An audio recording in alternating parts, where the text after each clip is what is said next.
reporting to you from Las Vegas at the NBA Summer League.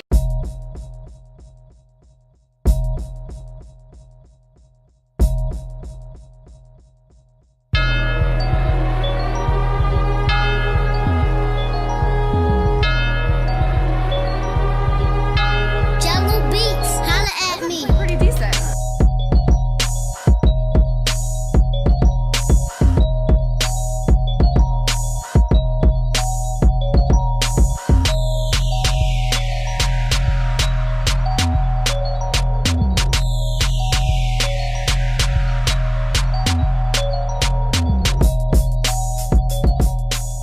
So tell me a little bit about the NBA Summer League. How did you come up with this idea? You know, I came up with this unbelievably genius idea. I'm going to take one team and then a second team, put them in a gym during the summer.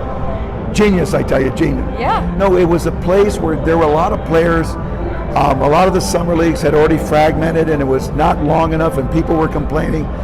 And a couple of my coaches from out of here pushed me to try to find a more centralized location. I grew up in Loyola Marymount. That's how I was able to get into this business. Without it, I don't exist as a basketball person. So we tried to create something that we felt was the most legitimate summer we knew, and fortunately enough people followed, and I conned enough people into believing we could do it, and they ultimately felt we could. So the most important one was, of course, was Adam Silver, who was one of our big early supporters, and as I say, the rest is now history.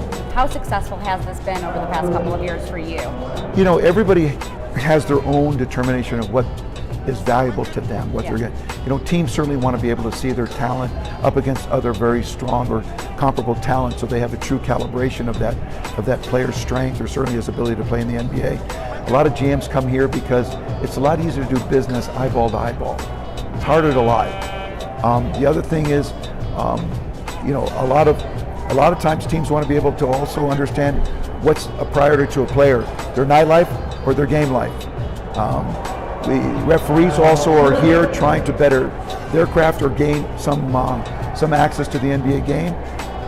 Behind the scenes, we also do schools that broaden a lot of the young executives.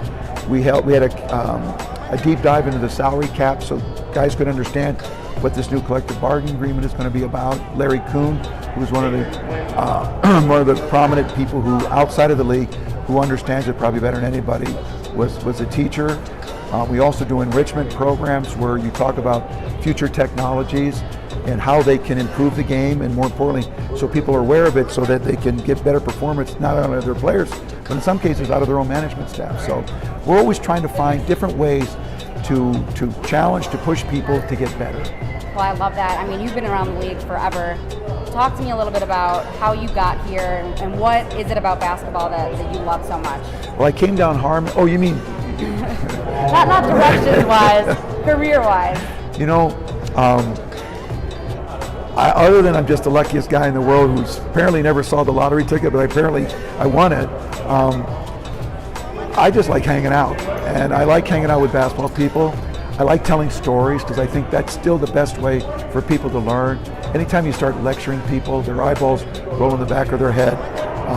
So what we've tried to bring here is a basketball community. You know, people call it the winter baseball meetings because you can do business and see, you know, I like to think of it as Burning Man because it's active participation as well. Every year, my partner Albert Hall and I, we go and we hammer each other. We go to All-Star to see new technologies that we bring here. We talk to teams. We want to know what we can do to get better. And we're just about making the game better. What are some of those things that you need to make better?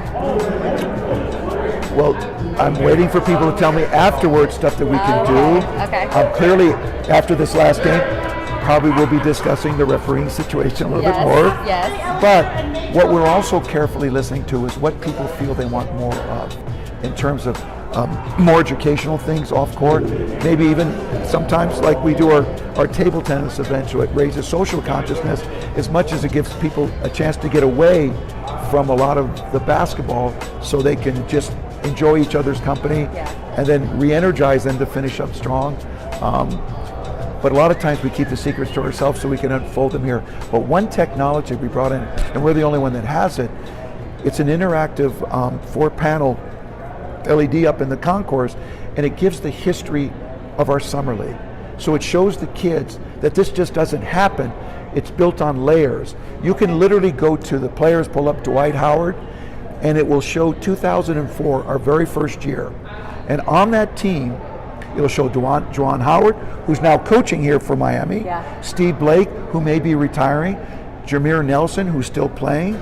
The Boston team had Ray Wando, Tony Allen, Kendrick Perkins, Jefferson, Al Jeff. So what you're trying to do is trying to show the kids that the game isn't just about today's stars. It's about the past helping create a foundation for the future.